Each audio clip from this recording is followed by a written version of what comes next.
Bonjour, bienvenue pour l'article de cette semaine. Là, je suis en train de vous faire un article que beaucoup de personnes m'ont demandé. Ce sont les stades d'une relation amoureuse. Et donc, j'ai pris vraiment le temps de décrire les différents stades d'évolution d'une relation amoureuse dans le but de vous donner un petit peu un cadre, une idée de quelles sont les phases d'évolution d'un couple. Attention, je suis relativement contre les généralités, donc j'essaye de donner des différents stades. Bien sûr, les délais entre les différents stades sont vraiment très personnels d'une relation à une autre en fonction du parcours de vie de chaque partenaire, en fonction des envies de chaque partenaire. Donc, peut-être ne soyez pas si attentifs sur le délai, mais sur les différentes phases. Alors, si vous aimez l'article, n'hésitez pas à le liker, à le partager ou bien à taguer une amie qui pourrait bénéficier des conseils que je donne dans cet article. Et il y a souvent une phase, en fait, que l'on minimise, mais qui est pour moi un petit peu ce qui va fonder le couple, le ciment du couple, c'est la fondation. Et donc là, c'est vraiment la première étape. Il y a déjà beaucoup de choses qui ont été choisies parce que finalement, le sentiment d'attirance, il détermine énormément de choses dans nos choix amoureux. L'attirance, c'est déterminé par notre inconscient qui nous dit que finalement, cette personne peut amener l'amour dont on pense qu'on a besoin. Et c'est la personne qui va nous aider à guérir des blessures de notre passé. Et donc, déjà, si tu as cette impression dès le début des rencontres de toujours être attiré par la mauvaise personne, tu comprends un petit peu mieux comment. Parce que si tu penses que tu as besoin d'un amour et que tu penses que la norme en amour, c'est un amour qui te fait souffrir, eh bien, inconsciemment, tu vas attirer des personnes qui vont te faire revivre cette pensée que tu as inconsciemment en toi.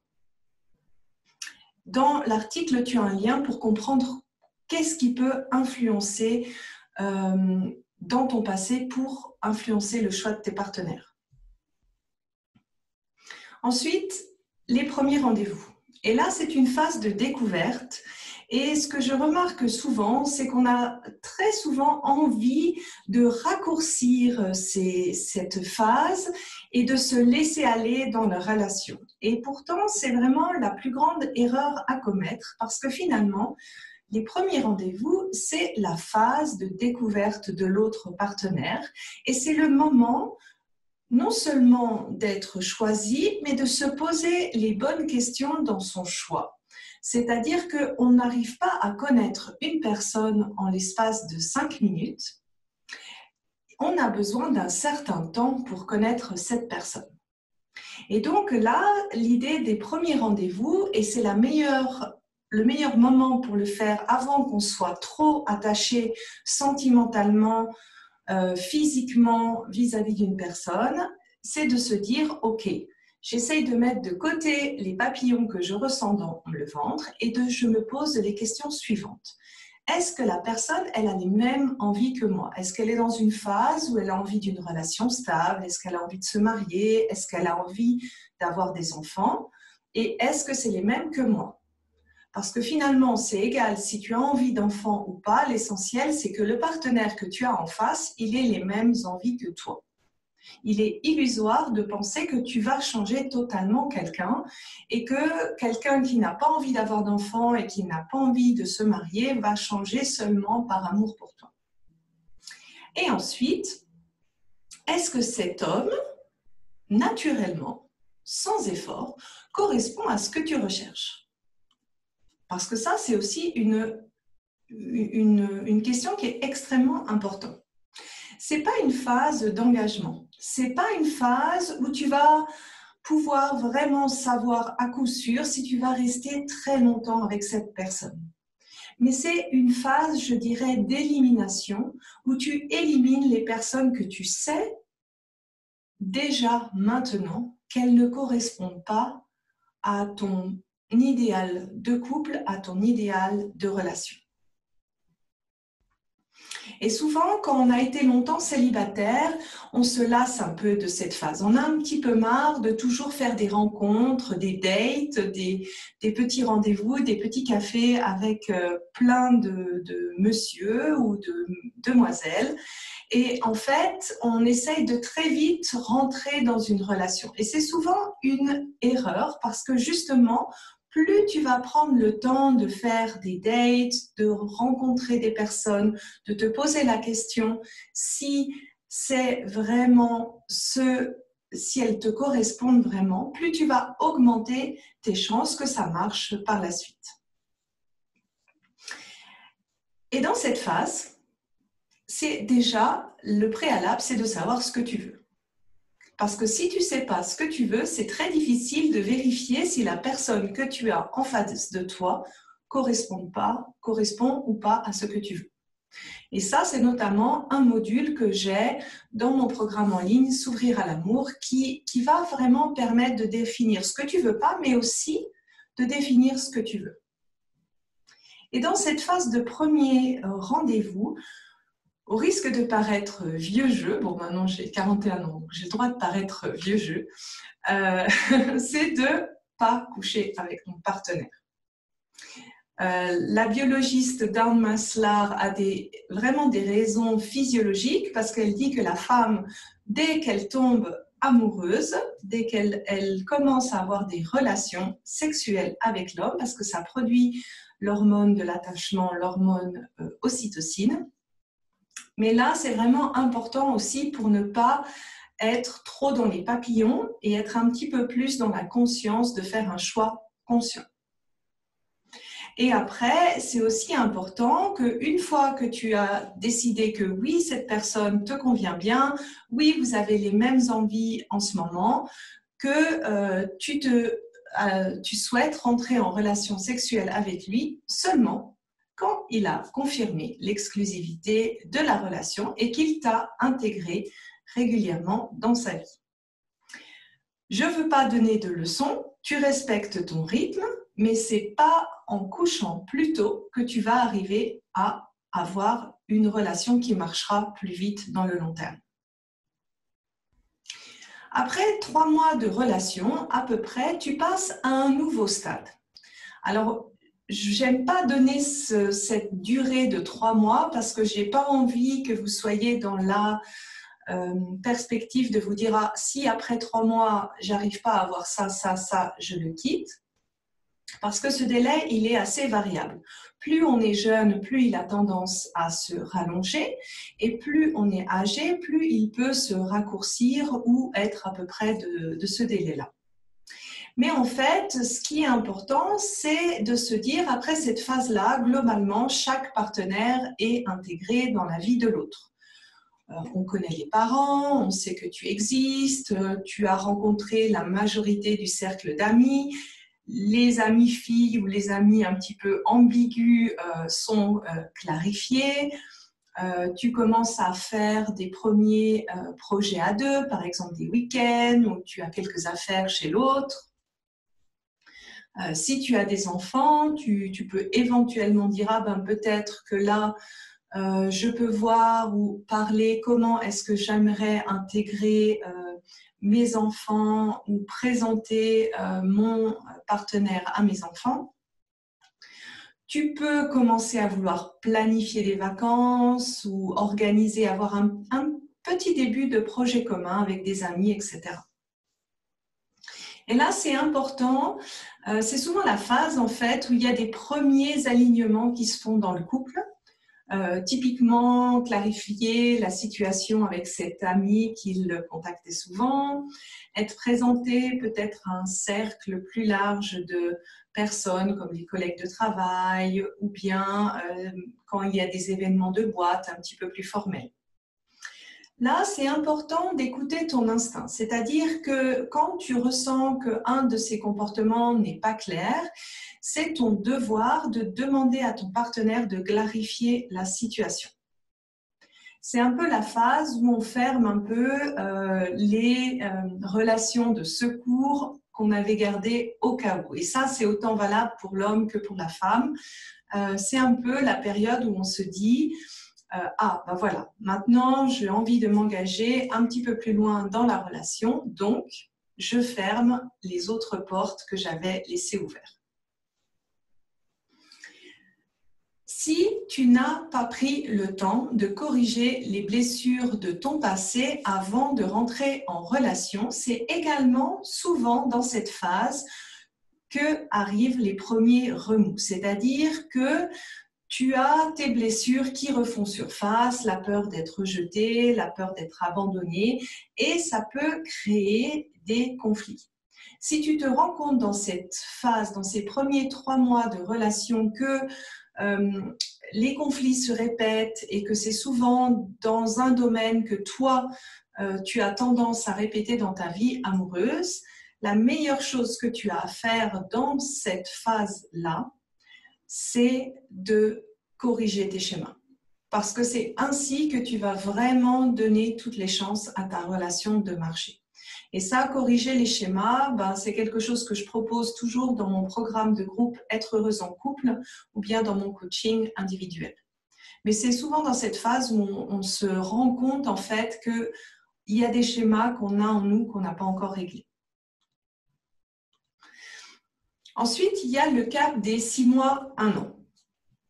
Et là, c'est vraiment un cap qui est relativement important parce que après 6 mois, 1 an, tu connais bien ton partenaire, tu vois aussi ses défauts, lui connaît également tes défauts.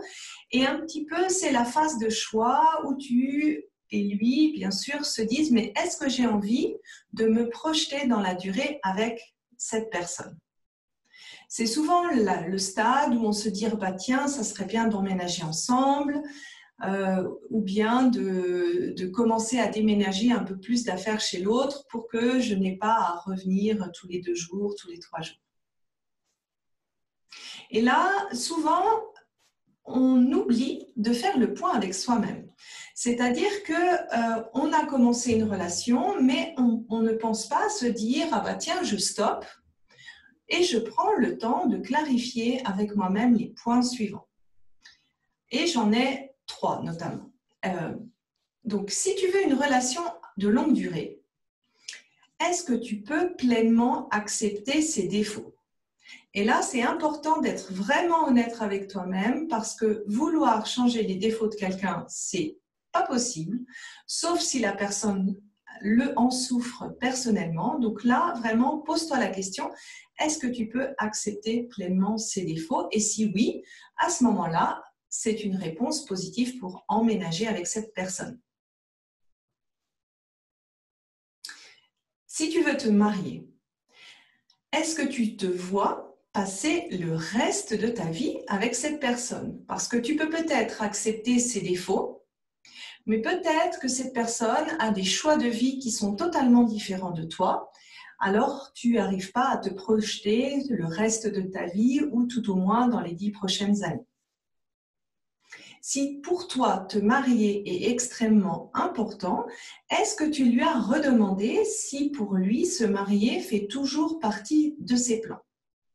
C'est important de clarifier ça avant d'emménager avec lui parce que imagine, tu emménages avec cette personne et puis finalement, cette personne te dit après 6 mois, 1 an de vie commune que finalement, le mariage, c'est pas du tout son plan. Et toi, oui.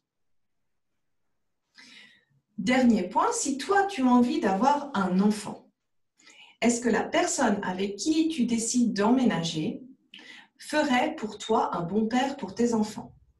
Et est-ce que cette personne a toujours envie d'avoir un enfant?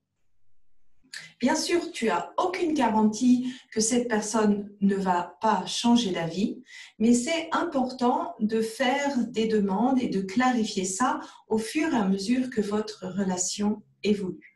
Pourquoi? Parce que si toi, tu veux un enfant et que ton partenaire n'en veut pas, tu risques de te retrouver face à un choix qui est impossible, voire très, très, très difficile. Et donc, si ce n'est pas clair pour toi, clarifie ça avant d'aller plus loin.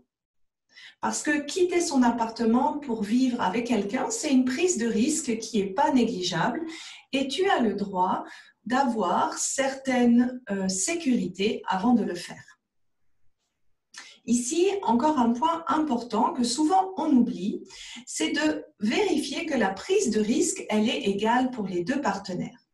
Parce que si toi, tu quittes ton appartement pour emménager chez ton copain, la prise de risque n'est pas égale. C'est-à-dire que toi, tu laisses ton appartement et lui garde son appartement. Si vous vous séparez, c'est toi qui devras partir de chez toi. Et donc, pour éviter ça, je ne dis pas que tu ne dois pas aller emménager chez lui, mais peut-être qu'une solution, ce serait de sous-louer ton appartement le temps que vous puissiez être sûr que la vie à deux se passe bien, que vous avez envie de continuer et que vous vous projetez dans le long terme. La prochaine étape, c'est le fameux cap des 3 ans. Alors, Frédéric Beigbeder qui dit l'amour physique dure 3 ans. C'est assez vrai, en fait. Il peut être plus ou moins long. En fait, ça dépend de l'interaction chimique entre les deux partenaires. Et finalement, après ces 3 ans, il se construit un nouveau type de relation. Ça veut dire qu'au-delà de ces 3 ans, il n'y a plus d'interaction physiologique qui fait qu'on a envie d'être ensemble. La seule raison pour laquelle on reste ensemble, c'est que finalement, la personne avec qui tu vis est aussi devenue ton ami le plus proche et avec qui tu as envie d'avancer dans la vie. C'est une nouvelle étape d'engagement dans le couple. Et là, il y a cette question qui est tout à fait bien de se poser. Est-ce que l'autre partenaire sera le partenaire d'un bout de ma vie ou est-ce que j'ai envie qu'il partage ma vie? Maintenant, on ne reste peut-être pas marié aussi longtemps qu'avant, donc vraiment c'est de se dire est-ce que je me vois faire un bout de ma vie avec, avancer, évoluer avec cette personne, est-ce que j'ai envie de le faire avec lui? C'est souvent le moment où on décide un petit peu de formaliser l'engagement en se mariant, en se pacsant, ou bien en ayant un enfant, ou bien en ayant un projet commun comme l'achat d'un appartement. Pour les couples qui se sont rencontrés plus jeunes, notamment dans la phase d'études, c'est normal que cette phase s'allonge jusqu'à 6 ans, voire un peu plus. L'erreur qui est souvent faite, c'est que les femmes souvent attendent que l'autre fasse la demande d'un mariage ou d'un engagement plus formel et elles attendent que l'homme fasse le premier pas. Elles attendent que vraiment elle soit choisie et pour moi, la réponse est claire, l'homme ne le fera pas sans une incitation de la femme. Parce que pour un homme, il faut quand même essayer de se mettre de son côté. Eh bien, ce n'est pas facile de faire ce pas. Déjà, il a besoin de savoir quel engagement tu souhaites. Est-ce que tu veux te marier ou pas? Est-ce que tu vas avoir des enfants ou pas? Est-ce que tu veux te paxer? Est-ce que tu veux plutôt avoir un projet à deux? Est-ce que tu as envie qu'il te fasse ces demandes? Et surtout, ce qu'il craint le plus, est-ce qu'il va se ramasser une claque ou un grand non? Et donc, pour pouvoir donner une réponse claire au partenaire avec qui tu partages ta vie, eh ben, pose-toi d'abord ces questions. Est-ce que j'ai envie de partager avec lui ma vie? Et quel engagement je souhaite avec lui? Et après, c'est important de le dire clairement. Parce que c'est ainsi que tu vas le rassurer et que tu vas l'inciter à faire ce pas. Ensuite, il y a bien sûr une question de timing. Peut-être que toi, tu es déjà prête maintenant à te marier, à avoir des enfants, à acheter un appartement, mais que ton partenaire a un autre timing dans la tête. Et là, l'idée, c'est de se dire, OK, j'accepte que mon partenaire a un timing différent, mais je me fixe dans ma tête, donc je communique clairement mon propre timing qui peut être maintenant et tu es prêt maintenant. Et je me fixe un délai dans la tête où je me dis, ben voilà, je suis prête à l'attendre pour un certain temps, mais je ne l'attendrai pas non plus toute ma vie. Et passé ce délai, eh ben, je me permettrai de mettre fin à la relation parce que je n'ai pas envie d'attendre toute ma vie. Et s'autoriser à mettre un délai, c'est aussi un droit. C'est important de le dire clairement et de le communiquer parce que c'est ainsi que l'autre peut mettre en cause son propre timing ou bien que vous allez arriver à trouver finalement un compromis vis-à-vis de votre timing. L'idée ici n'est pas de forcer son timing, mais que tu communiques clairement et que tu respectes le tien. Parce que ce n'est pas en l'attendant, ce n'est pas en accumulant ta frustration que tu vas changer son timing. La seule chose que tu vas faire, c'est que ta relation va casser. Et donc, si ton partenaire et que tu es à ce stade et qu'il ne veut pas se marier ou avoir des enfants comme toi, tu le voudrais, c'est important de se poser honnêtement les questions suivantes. Est-ce que je veux attendre ? Sous quelles conditions je pourrais attendre sans être frustrée ? Par exemple, si tu veux avoir des enfants, mais que lui n'est pas prêt, est-ce que tu peux te dire, bah ok, pour moi, si j'attends 6 mois, 1 an, c'est encore ok. Et pendant ces 6 mois, 1 an, je vais me focaliser sur ma carrière, ou bien je vais faire une formation, ou bien je vais réaliser certains rêves de voyage ou d'activités que j'ai envie de réaliser.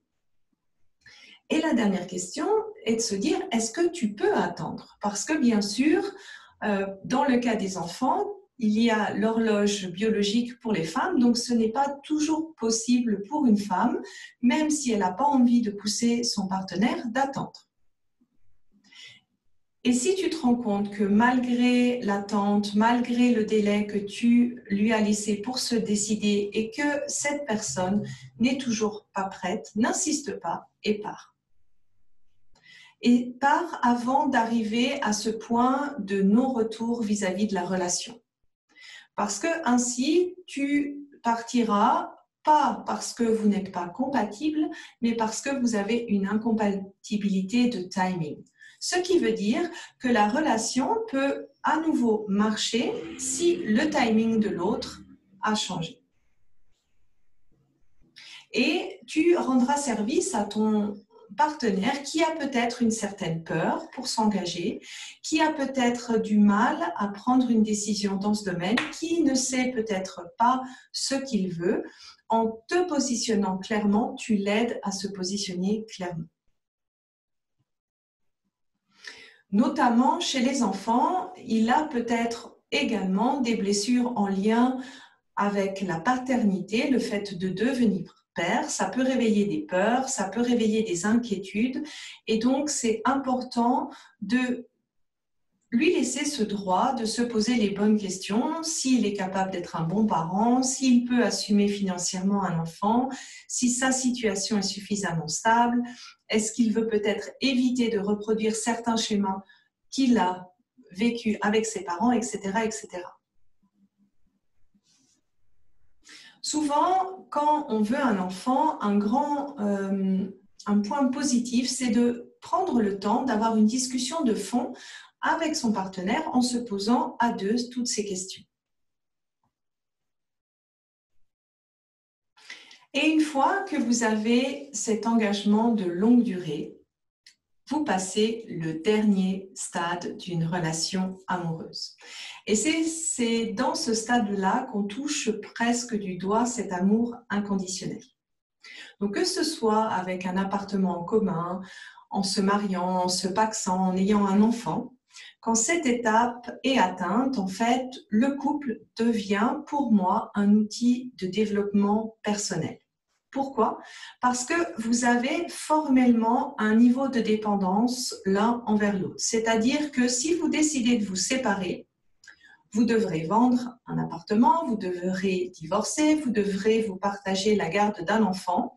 Et donc, c'est dans cette relation intime, dans cette relation de dépendance, que vont se réveiller petit à petit des blessures plus profondes de votre passé et qui vont se révéler dans cette fameuse crises de couple. La première crise, elle arrive souvent au moment où on a le premier enfant parce que ça fait tout simplement ressortir tous les schémas qu'on a vis-à-vis de nos parents et vis-à-vis de nos principes d'éducation. Grosso modo, pour moi, les crises de couple, elles arrivent principalement quand le degré de dépendance change. C'est-à-dire, nous devenons plus dépendants physiquement, par exemple, suite à une maladie. Nous devenons plus dépendants financièrement suite à la perte d'un emploi. Ou bien nous sommes plus émotionnellement dépendants suite à la perte d'un être cher ou d'une situation de vie difficile. Et je sais que les crises, ce sont des moments qui sont très difficiles à vivre parce que il y a des mots qui dépassent nos pensées, parce qu'on a l'impression que l'être aimé se retourne contre nous. Mais j'aimerais vraiment pouvoir te transmettre ici que les crises sont une vraie opportunité pour le couple pour approfondir votre amour mutuel, pour apprendre à vous connaître plus en profondeur et également à aider l'autre dans son chemin de vie pour guérir de ses propres blessures. Et si tu en es arrivé jusque-là avec ton partenaire, ce n'est pas un hasard, cela veut dire que vous en êtes capable, et vraiment les deux. Et ce partenaire que tu as choisi, c'est vraiment le partenaire qui va te mettre en lumière toutes les blessures relationnelles qu'il a encore en lui et qui, comme par miracle, correspond à tes blessures relationnelles. Et donc, dans ce cocon qu'est le couple, quand le partenaire va s'aider lui-même et agir pour son propre développement personnel, comme par magie, ça va également aider l'autre partenaire à guérir de sa blessure. Et ça, c'est vraiment quelque chose de beau à vivre dans un couple.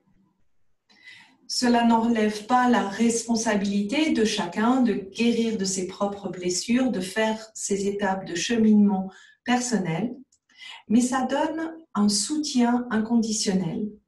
Ça nous permet d'expérimenter cet amour inconditionnel que quelqu'un peut décider, par amour, de nous aider à guérir de nos blessures.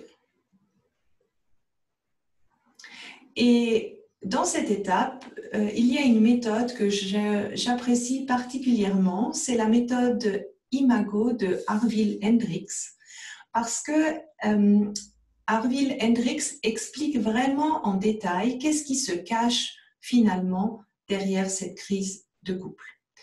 Et il donne également des outils qui sont vraiment très simples pour aider le couple à dialoguer pendant ces phases de crise. C'est une introduction que je fais souvent dans le programme en ligne que j'ai, Être heureuse en couple, où je parle de comment on peut surmonter ces crises de couple pour que finalement, une fois qu'on a réussi enfin à être heureuse en couple, on ne casse pas le couple qu'on a si durement réussi à construire. Alors voilà, c'était un article relativement long, presque une demi-heure, mais c'est un article que vous m'avez souvent demandé. Je vous ai résumé toutes les questions que vous avez à vous poser, également les ressources gratuites et les liens vers les formations dans la bio, dans l'article. Donc, si l'article vous a plu, likez-le, taguez les amis qui peuvent l'utiliser et s'en servir. Et je vous dis à bientôt. Au revoir.